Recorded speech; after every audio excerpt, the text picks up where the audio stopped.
What do we call you, sir? First name Mr. Last name Glass. We live in an era of supervillains. With new Marvel and DC projects popping up what seems like monthly, we have no shortage of world-destroying threats. But over 20 years ago, we were introduced to one of film's most terrifying villains. Physically fragile and unassuming, Mr. Glass was an operatic villain ripped straight from the comics pages who showed us the danger of faith in ideas. But before we get too far, please make sure to subscribe in order to stay up to date on all of our Nerdstalgic videos. And bear in mind, there will be spoilers for Unbreakable, Split, and Glass. Released in 2000, Unbreakable, written and directed by M. Night Shyamalan, told the story of the sole survivor of a train wreck who escaped completely unharmed. He's then approached by an art dealer who believes the man has superpowers. Back then, that was a unique proposition, released just 5 months after Bryan Singer's X-Men and a few years post-Blade. Unbreakable featured a brooding hero and an original villain with all the pageantry of Magneto or Deacon Frost's monologues. How you doing, Chief?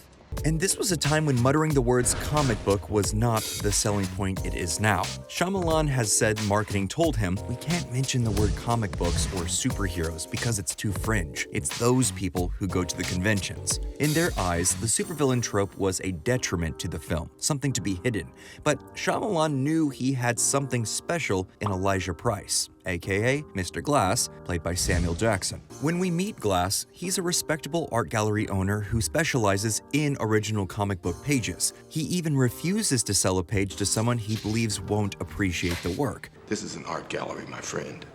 And this is a piece of art. Which is our first indicator the man is fanatical about his beliefs. Part of what makes Glass's obsessive nature so terrifying is Jackson's performance. His gaze smolders through everyone he looks at, almost never blinking. There's an idea that holding eye contact is a sign of dominance. Even his initial contact with Bruce Willis's David Dunn is a statement that this story is about what this man wants. During a memorial of the victims who died on the train, Glass leaves a note for Dunn on his windshield, which already shows this is about his plan. With complete disregard for the emotional weight an event like this has or the impact it bears on the community, he genuinely thinks this is the opportune moment to reach out to Dunn. I got a card from this store. Congratulations, you have a mailbox. The exhibition isn't for 2 weeks. This one was under the windshield wiper of my car. As the movie carries on, Glass presents himself as a mentor, not unlike Stick to Daredevil, but every move he makes leads to what, for better or worse, would become a Shyamalan staple, the reveal. In the film's last act, Glass is shown to be the mastermind behind the film's entire plot. It's shown that he was responsible not just for the train crash and the deaths of hundreds, but many other terrorist attacks, all in an attempt to find another superpowered human. What's most horrifying here is the justification. He genuinely sees the acts of terrorism he's committed as a victory, because in his eyes, it worked. It's a cold reasoning that hits especially hard for comic readers who have seen this behavior before. Back in 1986, Alan Moore and David Gibbons released the limited series Watchmen under DC Comics. In that story, another hyper-intelligent man, Ozymandias, did a cold calculation of his own. He decided that the deaths of innocents were worth what he saw was the greater good.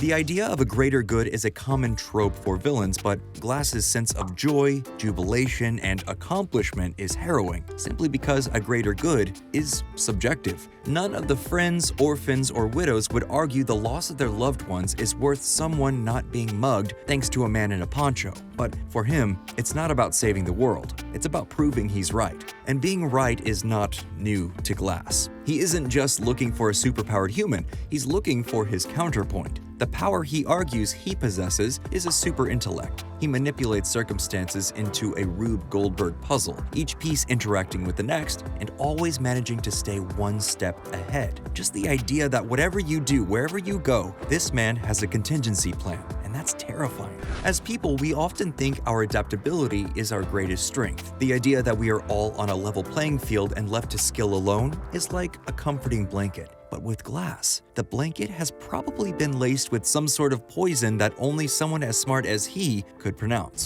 Since he was a child, Elijah Price was bullied for his fragile body, earning the nickname Mr. Glass. But the young kid found solace in the comic books his mother would give him, often just a means to pull the boy out of his depression and fear of a world that would literally break him. The comic books he read became a roadmap. Comics resonate with outliers and the fringe because there's a reflection of themselves in the 4-color funny pages. Mutants and aliens whose greatest weaknesses become their greatest strengths. After a childhood of bullying and a staggering intelligence, Glass sees things from an angle completely different than our own. To him, that angle showed a path that gave reason to his disease. It gave him purpose. And purpose, above all else, is what he wants. His intelligence means nothing if nobody sees it. It's the reason characters like Sherlock Holmes even bother with the occasional pesky mystery. Glass wants to prove his powers because it proves himself. It justifies his faith. When we see him as a child, his mother tells him, "You might fall between this chair and that television. If that's what God has planned for you, that's what's gonna happen." This small moment shows us that his mother also found purpose and meaning in her faith. And that idea, that feeling, cannot be swayed for the devout. No matter what arguments or bits of logic are put forward, Glass knows. And that knowing is maybe his most horrific trait, simply because it defies all of our own preconceptions of winning. No matter the outcome, his being proven right or his death, it's all circular. For him, he's already evaluated every possibility and come to a conclusion etched in stone and cheap pull paper. The murders he's committed, the lives, and the damage done is all a means to an end, so much so that he takes the moniker of Mr. Glass. While it was initially intended as an insult, Mr. Glass now represents who he was supposed to be, and there is something genuinely beautiful in that idea. Often the words cast at us as kids become a badge of pride. For him, the name means so much more than the fragility of his body. It's the clear pain he looks at the world through, the dirt hardened by life into something so much more powerful. And once that name becomes set, Mr. Glass fully wraps himself in the idea of a supervillain. Appearing again in the titular Glass 20 years after Unbreakable's release, he has dropped his simple purple suit and turtleneck, now adorned with a white shirt and neck kerchief monogrammed with his initials. While the first movie released in a pre-9/11 world, both Split and Glass's later dates gave a new context to the villain's actions. Put simply, the world had changed. The United States didn't have the same rosy-hued goggles it had once held with privilege. As the years moved on, pop culture wanted heroes. They wanted to feel powerful and comfortable in a world that said assuredly, you aren't.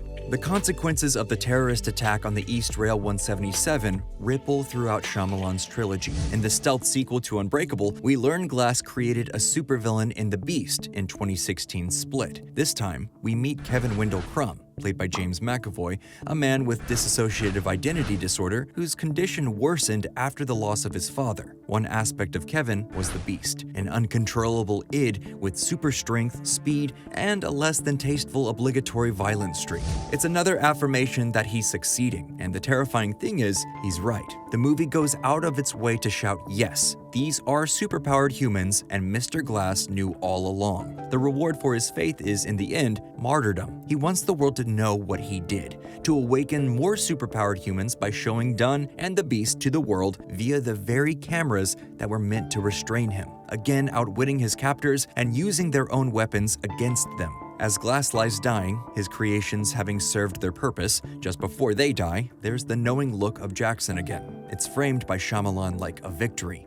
The music swells, his mother weeps, and Jackson sells the scene so well. We almost forget that this is a death of a terrorist. Right or wrong, this was a villain that killed again and again for his idea of the greater good. And that is something truly terrifying. Humanity is a big, twisting amalgamation of ideas and beliefs, and one man so desperate to prove himself right and validate his own existence at the cost of human life truly makes Glass a villain that will stick with us throughout time. So, what do you think? Is the awakening of more superpowered humans really a good idea? If the heroes show, won't the villains? Let us know down in the comments below, and as always, feel free to click around the channel to find more videos about heroes and villains.